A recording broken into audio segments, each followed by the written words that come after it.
Voltei! Fala, torcida vascaína, Felipe Tiru de volta na área, depois de uma breve ausência aí por motivos de férias. Quem acompanha aqui o canal sabe que eu estava viajando, ainda tentei fazer alguns vídeos, fiz alguns vídeos, né, durante essa minha viagem, mas ali na reta final a coisa ficou complicada, muitos compromissos, agenda lotada, não deu, mas agora estou de volta à base, vamos aí retomar o nosso canal. E o melhor do que isso, o que está de volta é a temporada de futebol. Voltou a bola a rolar, a gente não precisa mais se perder tanto só naquela fase das especulações, que muita gente gosta, mas eu já comentei aqui, né? Eu não sou muito fã desse período entre temporadas, não. Fica muita fumaça, a gente discutindo muito o sexo dos anjos, é o jogador que pode vir, que não vem, aí alguém lança ali uma cavada no Twitter e de repente todo mundo discute aquilo ali por dias, uma coisa inventada. Não gosto, prefiro quando a gente está discutindo bola rolando, jogador, continuam as polêmicas, continuam as discussões, mas em cima de algo mais concreto, né? Isso aqui... a lateral está bem servida, o zagueiro funciona, não funciona, o atacante. E aí, dentro de campo, a gente tem um retorno para dizer se está funcionando, se não está. Insisto, continua tendo polêmica, continua tendo discussão, mas com um factual ali para contrapor, né? Não adianta você falar que um cara é muito bom e ele não está jogando nada, ou falar que o cara joga mal e ele está comendo a bola em campo. Você tem sempre a bola rolando para poder abalizar as discussões. E aí, aproveitando isso, tive essa ausência, tá tendo jogo de começo de temporada, eu vou fazer aqui, tentar fazer um apanhado das discussões dessa última semana, falando o que foi polêmica e o que é não polêmica. Porque uma coisa engraçada também, que acontece muito nas redes sociais, aí nos grupos de WhatsApp, até nas conversas que a gente tem com os colegas ao vivo, é que muitas vezes a gente fala alguma coisa com aquele tom de que é uma polêmica, de que existe uma discussão e um debate, e quando você para ver, não tem debate nenhum ali, porque não tem confronto de ideia, não tem ninguém pensando o contrário, todo mundo concorda.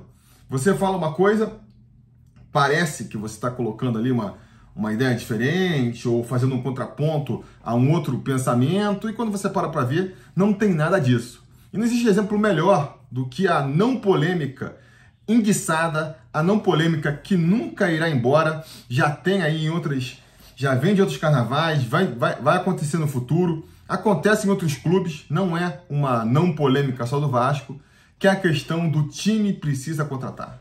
O Vasco precisa contratar. A pessoa fala assim, parece que, né, existe alguém do outro lado falando que não, tá bom, não precisa de contratação mais não. Eu acho que com esse time que tá aí já tá bom, né? E é claro que não existe isso. Todo mundo concorda. É uma não polêmica, porque todo mundo concorda que precisa contratar. A torcida sabe que precisa contratar, a imprensa esportiva sabe que o Vasco precisa contratar, os jogadores sabem, a comissão técnica sabe, a direção de futebol sabe, e se você perguntar lá para os gringos de boné da 777, eles vão falar que precisa contratar também, entendeu? A questão não é se precisa ou se não precisa, é se pode ou se não pode, dentro do orçamento, dentro de outras questões, né? De novo, o orçamento, o planejamento, o dinheiro que o Vasco dispõe, até onde dá para contratar, até onde não dá. Essa aqui é a grande questão, na verdade. Agora, que precisa contratar? Precisa. E sempre vai precisar, né? Porque a gente agora está ali um raciocínio de que precisa contratar para não cair. Se não contratar, vai brigar para não cair. Beleza. Aí você contrata os jogadores e aí você não cai. Aí você vai parar por aí, então você está satisfeito? Não precisa mais contratar? Não, continua precisando contratar. Você vai querer contratar para ir para a Libertadores, aí você consegue a vaga na Libertadores, vai querer contratar para ser campeão brasileiro. Foi campeão brasileiro? Vou contratar para tentar ser campeão da Libertadores, justamente. Vou contratar para ser campeão mundial. Sempre vai querer. Estava vendo aí umas reportagens sobre o Palmeiras, e a torcida do Palmeiras que acha que tem que contratar. E os caras são campeão brasileiro. E precisa contratar mesmo. Então, assim, ficar falando que precisa contratar para mim, é uma não polêmica. Não existe essa polêmica. A questão é, por um lado, quanto o Vasco consegue contratar, e aí é uma questão de orçamento, planejamento financeiro ao longo da temporada, que é uma informação que infelizmente a gente não tem, é um debate que a torcida, fica difícil para a torcida fazer, porque a gente não tem os números. Qual o valor? Quantos por cento do orçamento que o Vasco tem para a contratação, o Vasco já gastou? Tem gente que fala que já foi metade, outros que fala que já foi quase tudo, mas não tem uma informação certa de quanto é. E aí complica o debate pra gente, né? E outra questão também que é válida, outra polêmica que é válida uma vez que não vai contratar todo mundo, porque essa é uma certeza que a gente tem, né? Eu tenho duas certezas para vocês aqui, vou dar duas informações para você. O Vasco ainda vai contratar sim, então pode ficar calmo, torcedor, porque o Vasco vai trazer mais reforços para essa temporada de 2024. E uma notícia triste que não vão ser suficientes. Não vão trazer reforços para todos os pontos carentes do elenco do Vasco. Então, aí fica outra questão que vale discutir. Sabendo que não vai dar para reforçar todos os setores, que setores você acha que o Vasco tem que reforçar? Se a gente for deixar abrir duas contratações que faltam, eu acho que também não tem polêmica entre a torcida vascaína. A torcida vai falar que precisa de um volante, um primeiro volante e um ponta, né? De qualidade, pelo menos 2 jogadores para serem titulares. Essa aí é outra não polêmica, pelo menos entre ninguém. Acho que comissão técnica, a torcida, a imprensa, todo mundo concorda com isso. Se você falar que só vai vir mais um reforço, aí já começa, aí talvez haja um debate aí, mas se bem que eu acho que não.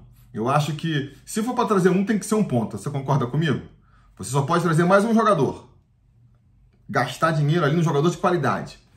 Cara, para mim traz um ponto. Que o ataque é o setor que está mais aí anêmico, né? Nesse começo de temporada, e já vinha da temporada passada. Se for trazer 2, um volante. E se puder trazer mais, aí tem outras posições que precisa. A gente precisa de uma reserva para o Verratti, a gente precisa de uma reserva para o Payet, não tem um jogador com as características do Payet para quando ele não puder jogar. Para a lateral esquerda, para o gol, para a ponta mesmo, né? Pode ter mais opção, mas não vai chegar para todo mundo, não vai chegar para todas essas posições. Acho muito difícil de chegar. E aí tem um debate também de qual você reforça, qual você não reforça, né? Para mim, por exemplo, dessas que eu levantei, a lateral esquerda é a que o ideal era ter uma reserva para o Piton, lateral esquerdo também, que sabe apoiar, sabe marcar, Mas, cara, se não vier, a gente tem o Léo Pelé, que pode muito bem fazer aquela função, né? É a posição de origem dele. E a gente tem 2 moleques da base aí. O Leandrinho apareceu bem, o Julião nem tanto, mas é um jogador que também já subiu do sub-20, está sendo aproveitado no elenco.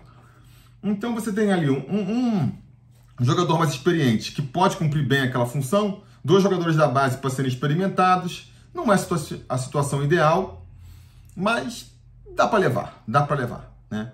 Na frente também, eu acho que a gente precisava de um jogador para jogar junto com o Verratti, que não seja o Ryan, né? O Ryan é um jogador muito promissor, é um jogador que o Vasco tem que apostar sim, mas muito novo ainda, né? Muito novo, para ser ali o reserva direto.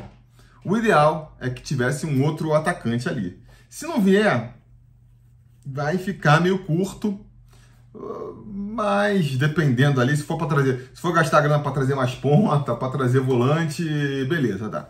E desses aí, o que eu acho mais importante, que eu acho que o Vasco mais deveria se reforçar nessas posições aí de reserva, é pro gol. Porque realmente eu acho que o Rolls ali, como reserva imediato do Léo Jardim, cara, sair para passear com uma granada sem pino no banco. Você tá saindo num carro com uma granada sem pino no banco e aquilo, se ela não explodir, tudo bem. Agora, se ela explodir, vai fazer um estrago, né? O que eu tô falando? Pô, se a temporada de 2024 repetir a de 2023, em que o Léo Jardim não deu nem chance pro reserva, jogou todos os jogos, a gente nem viu, a galera queria ver o Ivan jogando, não teve oportunidade, porque depois que o Léo Jardim entrou, não saiu mais. Se for assim, pô, pode botar um cone de reserva que não tem problema, né? Agora vai que o Léo Jardim se machuca, sei lá, é convocado, né? machuca o dedinho, tem que ficar um mês fora, no auge ali do Campeonato Brasileiro, vai de house, eu acho meio tenso, né? Eu acho meio esquisito. Mas enfim, são as polêmicas aí de contratação. Agora eu vou falar uma outra não polêmica, uma coisa que eu acho outra não polêmica sobre o nosso elenco, que é a polêmica o Payet tem que ser titular. Como é que o Payet não é titular desse time? Acho que a cada nova... essa é uma não polêmica que eu acho que também vai se esvaziando a cada nova partida, onde o Payet se destaca ainda mais. E aí fica óbvio que todo mundo concorda que o Payet tem que ser titular. A questão, novamente, não é se ele tem ou não tem, mas sim se ele pode ou não pode. Vai ser uma questão física. O Payet, ele vai conseguir jogar os 50 jogos aí da temporada? Jogar os 90 minutos? Para mim, parece meio claro que não, né? E aí a polêmica passa a ser, o debate passa a ser justamente o que a gente faz para tirar o melhor do Payet. Se ele conseguir jogar os 90 minutos a maioria dos jogos, porra, ótimo, aí beleza, não tem discussão nenhuma. Se não puder, como é que vai fazer? A gente começa com ele e tira ele no meio do jogo, ali nos 20 do segundo tempo, tira o melhor jogador do time, ou não? Segura ele para entrar no segundo tempo, quando o adversário já está mais descansado, e aí ele entra, de repente até joga menos do que poderia, mas joga com mais intensidade, e de novo, no momento mais decisivo, né, que às vezes tem que buscar o resultado. Ou talvez a estratégia seja outra. A gente faz um esquema para ele jogar os 90 minutos, mas aí ele não joga todos os jogos. Joga em casa os 90 minutos, as partidas em que é importante o Vasco ganhar, e quando a gente vai jogar fora, faz uma escalação um pouco mais defensiva e abre mão do Payet. Qual que é o melhor? Acho que é um debate que está em aberto também, e que eu acho que vão ser os jogos que vão meio que dizer, né? Não sei nem se o Ramon tem isso muito certo na cabeça dele. Talvez o primeiro desafio seja justamente ver o quanto o Payet consegue jogar, para a partir daí fazer essa estratégia. Mas que o Payet tem que ser titular, em podendo, ele precisa jogar o máximo de tempo possível, acho que isso também é uma não polêmica. Ninguém vai dizer o contrário, não. Esse Payet tem que ficar no banquinho, até porque tá jogando muito, né? Tô pensando em fazer um vídeo depois só falando aí do Payet, e desse clichê que já ficou da torcida também, que é o de que, cara, o maior reforço do Vasco até agora em 2024 é esse novo Payet aí, mais ambientado no Brasil, mais magro, com mais confiança. Mas a gente faz um outro vídeo falando sobre isso. E finalmente, uma última não polêmica, meio não polêmica por causa dos fatos, é a polêmica do Orediano, né? Que ficou aí essa discussão de o Vasco deve aproveitar o Orediano, não deve, até hoje nas redes sociais o pessoal discutindo. E cara, assim, os fatos, pode ser até que no campo das ideias e do debate a gente possa discutir. Será que se o Orediano ficasse aqui e quisesse jogar no Vasco, ele funcionaria? Beleza, mas na prática, primeiro, para quem defende que ele daria certo, tem um problema grande que é o jogador não quer jogar no Vasco. Aí como é que você faz? Ah, mas ele tem contrato, ele tem que jogar, tem que ser profissional. Ele tem contrato, ele vai ir lá pro Vasco, vai ficar treinando, vai fazer o que o Vasco falar que ele tem que fazer. Mas, pô, se o jogador chega com vontade, já é difícil de ser titular e de se destacar e ter oportunidade, sem vontade então, amigo. Aí que não tem jeito, a gente tá sempre na mão da vontade do jogador. Não tem essa de, o contrato ele tem que cumprir. Se ele não tem vontade, se ele não se esforça, como é que você vai fazer? Vai obrigar o cara a se esforçar? Não dá. Então, ele não quer, o que você vai fazer? Por mais que você ache que ele pudesse dar certo, a falta de vontade dele vai fazer com que não dê. E por outro lado, e aí esse é um problema que a gente fica no limbo, para quem fala que tem que se desfazer do jogador, não, isso é frango, não joga nada, tem que se desfazer, tem um outro problema prático também, que é o se desfazer como? Porque não tem proposta para o cara sair. Então esse é o dilema do Vasco hoje em dia. Como é que você vai fazer para se livrar do Orediano, já que ele não quer ficar no Vasco, mas não tem ninguém disposto a pagar? Parece, às vezes, o Tadieres, que é o Orediano, o Vélez, só que, pô, quando chegar lá e mostrar quanto que o Vasco quer receber, quanto que é o salário do cara, pô, ele quer voltar pro futebol argentino. Mas o futebol argentino não tem capacidade para repatriar ele. Essa que é a verdade. Eu acho que é um mico que o Vasco tem na mão aí, que eu não sei como vai ser resolvido. A menos que um Boca Juniors, um River Plate se anime a contratar ele, eu não sei como é que vai fazer, né? Ou ele queira ir para outras praças, não sei se ele não quer jogar no Brasil, mas quer jogar nos Estados Unidos, sei lá. Enfim, é um problema aí para o Matos resolver, mas que é uma não polêmica também, né? Porque ele não quer ficar, então não dá para ficar, e para sair tem que ter um candidato, né? Um interessado no Herediano, e só quando aparecer é que vai dar para ele sair. Beleza? Tentei fazer um apanhado aqui das discussões dessa última semana. Agora estamos de volta na base, então vamos tentar retomar aí o projeto de um vídeo por dia. Se tudo der certo e nada der errado, amanhã a gente volta com outro assunto. Deixa nos comentários pautas, posso pegar uma de vocês aí, ou se não, eu vejo aí na de Vasco o que está acontecendo, e a gente volta com mais um assunto amanhã. Espero contar com a presença de vocês, com a audiência de vocês, e até lá a gente vai se falando.